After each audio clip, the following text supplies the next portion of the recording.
මේක අනුර කුමාර මහත්තයාට ඔහුගේ ජීවිතයට විශාලතම බලපෑම් බවට පත් කරන කාර්යය බවට පත් වෙනවා. With benefits that tick every box. LB Premier Savings. The 7 wonders of saving. මොකද මේ ඉතිහාසයේ ජනාධිපතිවරයෙක් මේ වගේ ව්‍යවස්ථාදායකයේ විසින් විශේෂයෙන්ම අධිකරණය කියන මෙන්න මේ කුළුණු තුනට මේ ආකාරයෙන් බලපෑම් එල්ල කරලා නැහැ.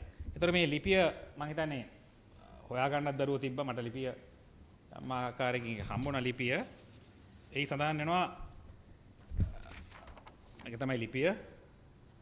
මේක තමයි මහානායක ස්වාමීන් වහන්සේලාගේ අත්සන් ටික යොදලා මේ ලිපිය ඉදිරිපත් කරලා තියෙන්නේ. ඉතාමත් පැහැදිලි මේකේ උන්වහන්සේලා කෙලින්ම උන්වහන්සේලා නීතිඥවරු නෙවෙයි හැබැයි උන්වහන්සේලාට තේරෙනවා රට යන්නේ මග කොහෙද කියන එක.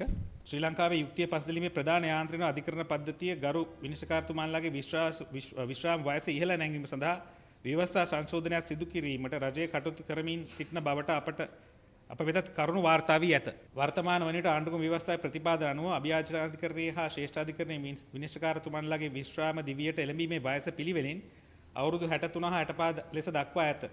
එම වයස් සීමාව ඉහළ නැංවීමට රජය මේ අවස්ථාවේ කටයුතු කිරීම සුදුසු නොවන බව අපගේ විශ්වාසයයි. එය අධිකරණයේ ස්වාධීනත්වය හා යුක්තිය පසුදැලීමේ සමස්ත ක්‍රියාවලිය පිළිබඳ ප්‍රශ්නාර්ථයක් ඇති කරවීමට හේතු විය හැකි බව අවධාරණය කරනු කැමැත්තෙමු.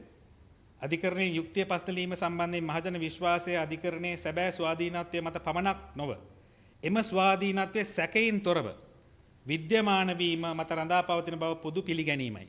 උන්වහන්සේලාටත් මේක තේරෙනවා. අධිකරණයේ යුක්තිය පසුදැලීම කරනවා පමණක් නෙමෙයි මේක කරන බවට පේන්නත් ඕනේ. ඒ කියන්නේ මේ මීපැණි වගේ පිරිසිදු වෙන්න ඕනේ කියලා අධිකරණය කියන්නේ. එතකොට කිසිම වෙන යම් සම්බන්ධතා අධිකරණයේ ඇති වෙන්න බෑ කියලා කියන්නේ. ඒක ඊටමත් පිරිසිදු තත්වයෙන් පැවැත්විය යුතුයි. විශේෂයෙන් මේ වෙනට අධිකරණ පද්ධතියේ ස්වාධීනත්වයේ සම්බන්ධයෙන් මහජන ප්‍රසාදයක් පවතින පසුබිමක එවැනි සංශෝධනයක් ගෙනීම රජය පිළිබඳ ඍණාත්මක අදහස් ප්‍රවර්ධනය කිරීමට හේතු විය හැකි අතර ගරු විනිශ්චයකාරතුමන්ලාගේ ස්වාධීනත්වය පිළිබඳවද ප්‍රශ්නාර්ථයක් ඇති කරවීමට හේතු විය හැකි බව පෙන්වා දෙනු කැමැත්තෙමි. එහෙයින් අධිකරණ කටයුතු කාර්යක්ෂම පවත්වාගෙන යාමට අවශ්‍ය පුළුල් වැඩපිළිවෙලක් අදාළ සීල අංශ සමග සාකච්ඡා කොට ක්‍රියාත්මක කිරීම යෝග්‍ය බව ප්‍රකාශ කරන අතරම අධිකරණයේ ස්වාධීනත්වය සම්බන්ධයෙන් ප්‍රශ්නාර්ථයක් නැංවිය හැකි ව්‍යවස්ථා සංශෝධනයක් මෙම අවස්ථාවේ සිදු කිරීමෙන් වැළකී සිටීම සුදුසු බව ගරු ජනාධිපතිතුමන් වෙත හිතාධ්‍යාංශයෙන් යුතුව සිහිපත් කරනු කැමැත්තෙමි. මේ ආකාරයෙන් මේ වගේ ක්‍රියාදාමයන් පොඩි ක්‍රියාදාමයන් වගේ පේන්නේ හැබැයි මේවා රටේ අනාගතයට විශාල ලෙස බලපාපු ක්‍රියාදාමයන්. ඉතින් මේක තමයි මම හිතන්නේ ලොකුම හානිය.